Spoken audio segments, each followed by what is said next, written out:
Hey there.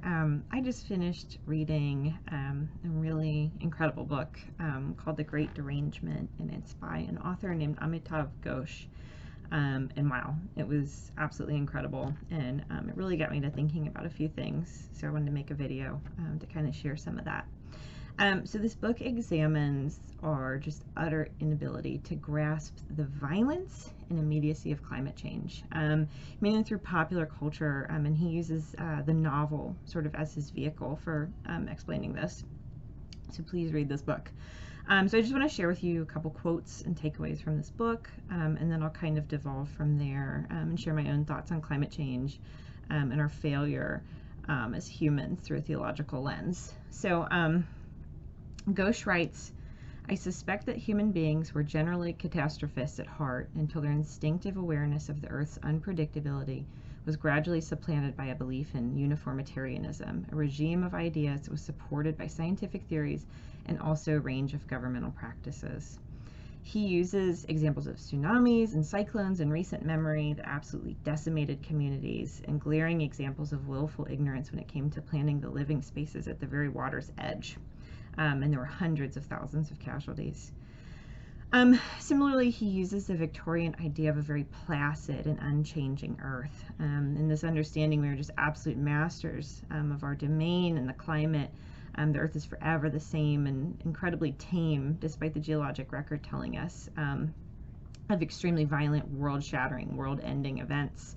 Our understanding of the natural world is firmly anchored by capitalism and empire, and through a staunch Western lens. The most unsettling part of this book to me is his analogy of a tiger deep in the jungle. While we never see this tiger, we can sense its eyes on us at all times. It is maybe just at arm's length, ready to pounce. The jungle is marked with red scraps of fabric tied to branches to mark where someone was killed by a tiger. It's all around us. Ghosh follows this idea with the following statement: no other word comes close to expressing the strangeness of what is unfolding around us. For the changes are not merely strange in the sense of being unknown or alien. Their uncanniness lies precisely in the fact that in these encounters we recognize something we had turned away from. That is to say, the presence and proximity of non-human interlocutors. These uncanny events, climate change, are beating on the doors at an even more rapid and immediate pace, with monster storms, tornadoes, flooding, fires, etc. He follows this with, how else do we account for the interest in the non-human that has been burgeoning in the humanities over the last decade and over a range of disciplines? How else do we account for the renewed attention to panpsychism and the metaphysics of Alfred North Whitehead, who's the progenitor of process theology, which I always talk about? And for the rise to prominence of object-oriented ontology, actor-network theory, the new animism, and so on. He continues, can the timing of this renewed recognition be mere coincidence? Or is the synchronicity an indication that there are entities in the world, like forests, that are fully capable of inserting themselves into the processes of our thoughts? What?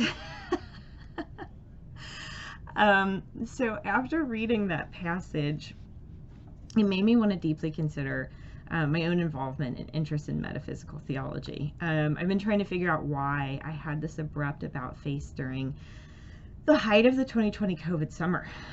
What truly led me to make these deep spiritual changes for myself? Was it a creeping suspicion that we were living in decline in real time? That we were actually watching society collapse in slow motion? That maybe we will see the end of the world as we know it in our lifetimes or our children's lifetimes?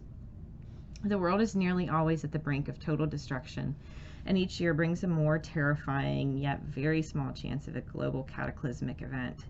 As a planet dawdling through space for the past several billion years, it is astounding to think that Earth has managed to miss so many asteroids and other cataclysmic cosmic happenings in humanity's existence.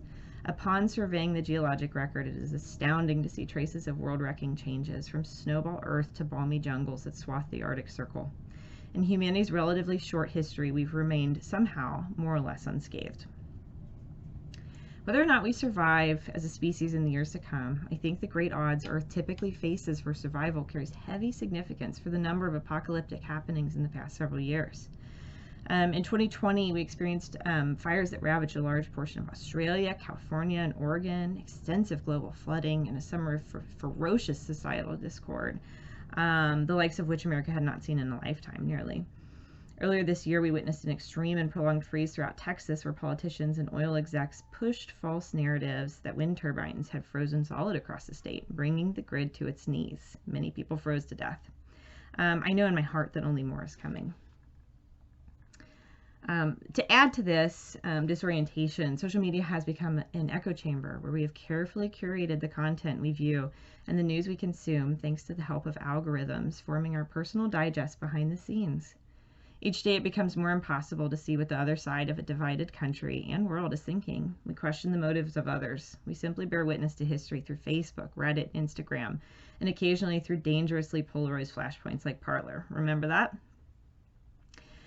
In addition to the beginnings of very real climate change events and global societal discord, the world is still in the thick of the COVID-19 pandemic. We are slowly emerging.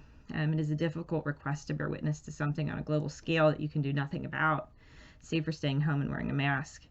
As an individual, you cannot stop the momentum of a global force. We learn this over and over watching natural disasters and the slow but sure change in the Earth's climate. It is important as well to consider that we will likely not return to the normal we remember. For most individuals, we are experiencing new boundaries and limitations we have likely not faced in our lifetimes, all against a 24-hour news cycle backdrop of just utter chaos. So the question really becomes, how do we find rest and contemplation, when the world is in flames? As human beings living through the Anthropocene and peak capitalism and empire, we are hardwired for scarcity and often find ourselves in fight or flight mode. According to Walter Brueggemann, who's an Old Testament scholar, economic systems based on competition, scarcity, and acquisitiveness have become more than a question of economics. They have become the kingdom within which we dwell. That way of thinking invades our social order, our ways of being together, and what we value.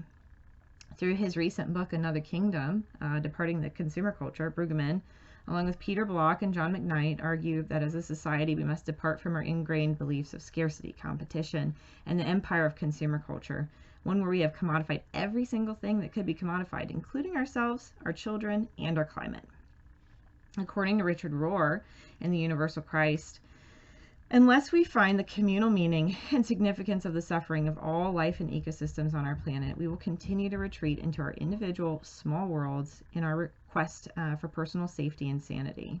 Privatized salvation never accumulates into corporate change because it attracts and legitimates individualists to begin with. I could think of no better analogy for living right now. The pandemic has allowed for those with the means to continue an even more privatized version of their life, where they are able to pay for new goods and services to better cope with our new reality, while those with less means are forced to lay their bodily safety on the line to provide for themselves and their family. In a way, we have all become merely fodder to keep the global capitalist economy running. We've also been warned repeatedly that the pandemics will occur more frequently, and as the earth warms, we will experience catastrophes with rapid succession. I often wonder what a world without scarcity would look like, a world where everyone's needs were met, and we found some way to work with the earth rather than tearing the earth apart. At this time, we are racing toward a zero-sum game for all humanity. I wonder what slow collapse will look like for those struggling to find community.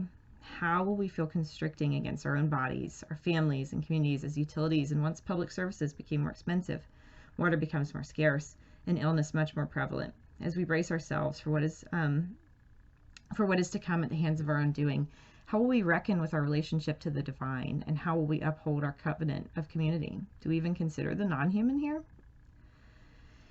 If things continue on this trajectory, the people who will fall victim to climate change in the most violent and immediate manner are the poor and vulnerable, but no one is safe here.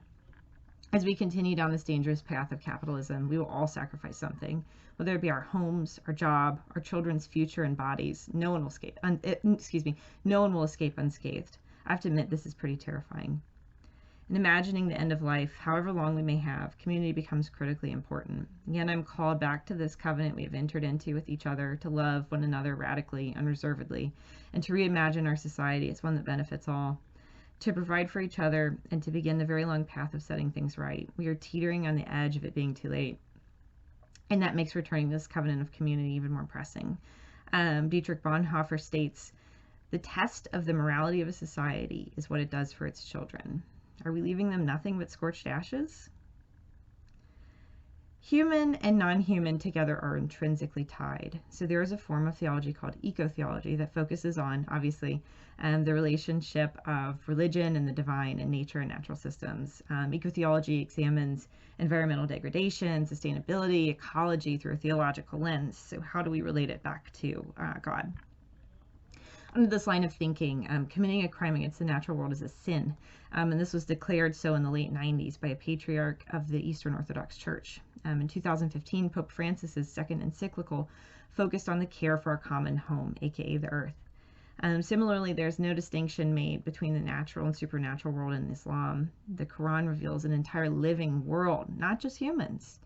Ecotheology opens the door to the sacredness of our interconnected web of life. As I've mentioned in several videos, this school of theology is actually an offshoot of panentheism, process theology. And just to kind of refresh your memory, that's an open-ended relationship with the divine in this ever-evolving system where God is in every part of the universe because God is larger than the universe. So thinking about that, we're just really screwing things up right now, aren't we? There's a book I read recently called The Haunted Universe by Stephen Norquist. In his experience, an accidental and abrupt spiritual awakening was terrifying and soul-crushing. It led to deep depression. Like the tiger of Ghosh, on occasion we feel the icy cold presence of the void, like a specter. And that specter is total reality, right? It is uncanny and terrifying. Once we receive the true reality that we truly are alone, because we are one in the divine, and so they're, undividable. So it is truly one, and that one is alone. We wander through this haunted mansion, sensing that something is around the corner when there really is nothing else. But to me, the term haunted is quite loaded here.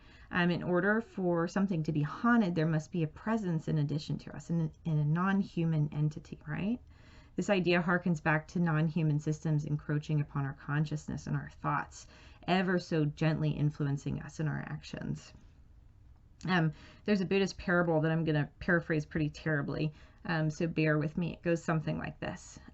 Two men are invited to a palace to meet a king. The first man goes in. He looks all around. He finds no one. He stumbles into a room and sees himself in a mirror. After that, he goes, "There's no king here," and he leaves disappointed. And on the way out, he tells the second man, "Just go home. There's no king here. There's nothing to see."